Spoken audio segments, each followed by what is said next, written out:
Hello, this is Joan of Arc, and for the sake of this video, I've come up with an Ilonggo word to describe my situation right now. I'm lying here among a pile of freshly cut cassava leaves. In my previous video, I have named this in Ilonggo as kamoteng kahoy or balinghoy leaves.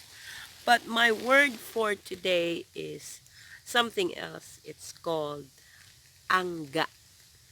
So you have to remember this when you're in a loving situation or somebody cuddles up to you, snuggles up to you, and be in this loving, caring mode. It's called angga. And who else has come to me for angga but Pipo? He loves being with me. So it's called nanamian or likes magpaangga. So he likes to curl up to me and be in this gentle moment, tender moment, in a loving kind of situation, while I am in this very look at him. So it's called angga. Look at him.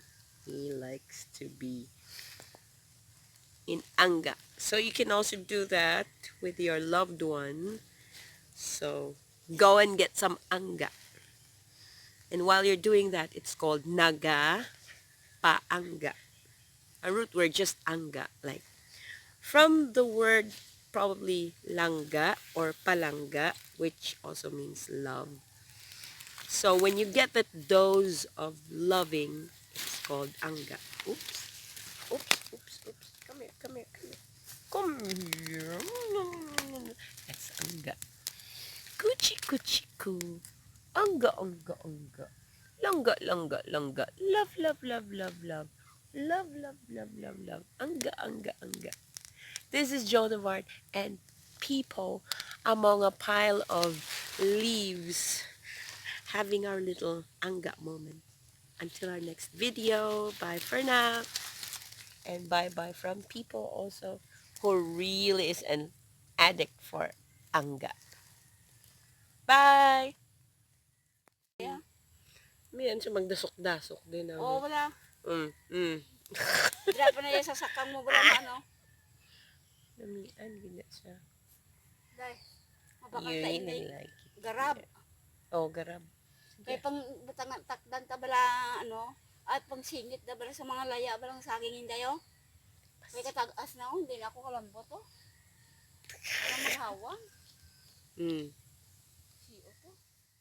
Ay, namian, gid siya yun. Namian, gid siya yun. Namian, gid siya yun. Andri sa may semento ni inday. Love hungry dog. Wala margoso ko. He really loves to snuggle and cuddle and what is it? Ano na? Look at you people. Ito. Ay. Bibigaon na People. Di mo takal lang.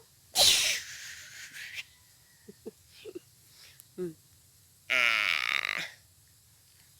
It's people.